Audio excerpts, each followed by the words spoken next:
Have you been in a maze, or have you completed a 1,000-piece puzzle? Now these things have two things in common. There is a start and there is an end. In between, there's this fantastic journey that's full of twists and turns. My name is Kyren Lazarus, and I'm a postdoc research associate at Hughes-Hub. I'm also a cancer biologist at the Department of Pharmacology.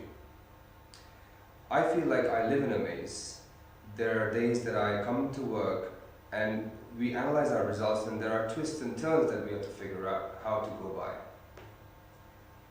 What we are trying to do in the lab is trying to understand novel genes that are responsible for tumor growth in breast cancer. Now, due to the technological advances that we have found in the area, we now know that breast cancer is not a single disease, but is a group of 10 different diseases. Now, why is this important? When a patient comes into the clinic, the clinician runs a couple of tests to understand what type of breast cancer the patient has. Now, based on these tests, the clinician can assign a specific treatment strategy that the patient will have the best success. So, overall, the survival rate for breast cancer is 80%. A 5-year survival rate is 80%. Now, this is a very high number, and it means that in 5 years' time, there's 80% of patients survive. But this does not happen for all breast cancers. The type of breast cancer that I'm working on is called triple-negative breast cancer, and its survival rate is a dismal 16%. That means only 16% of patients survive after 5 years. Now, what can we do about this?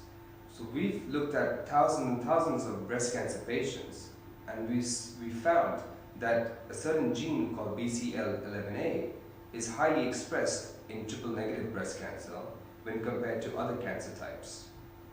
So what we did from here is we took breast cancer cell lines and we tried to ask the question, what happens if you remove BCL11A from the cancer cell line? What happens to the cancer cell line?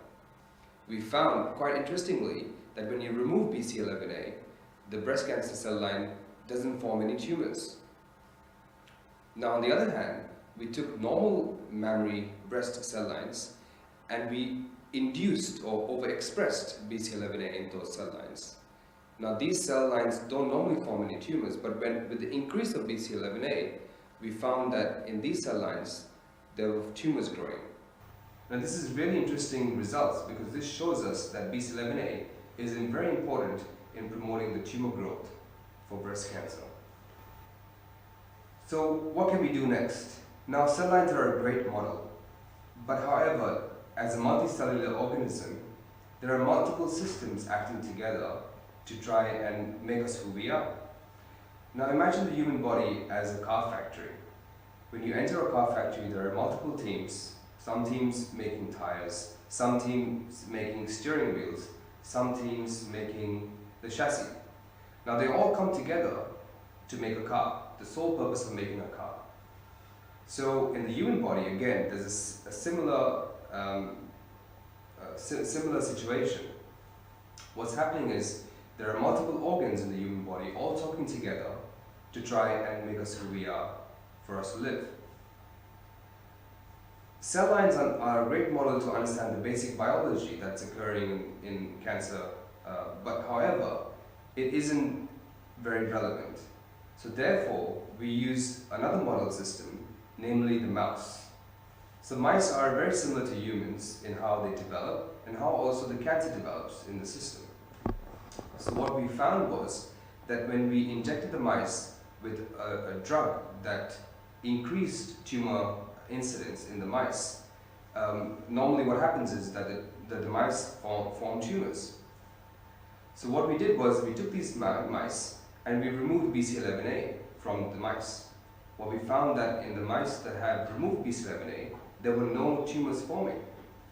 Now these two studies, now cell lines and the mice studies, show very importantly that BCL11A promotes tumor growth in breast cancer. So what are we doing from now? So what two questions we want to answer is, firstly, what exactly is BCL11A doing in the system? And secondly, how can we stop it?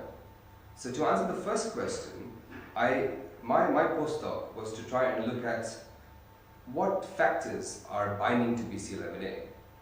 If we know the factors that are binding to BCL11A, we can then target it and stop the tumor growth. So I found that BCL11A binds to this protein that is very important in tumor growth in other cancer systems, not breast cancer. But what we found that if we have this interaction between these two proteins, and then if we are able to disrupt this interaction, the tumor crashes. So at this stage, we are trying to look at different drugs that are able to disrupt this interaction, and hopefully one day these drugs can go into the clinic and hopefully increase and better the outcome for the patients. So back to me living in a maze. I hope that one day I'm able to complete my maze or complete my 1,000-piece challenge. I think that the community at Hughes-Hub and the support and the guidance that I have over here will enable me to complete this challenge.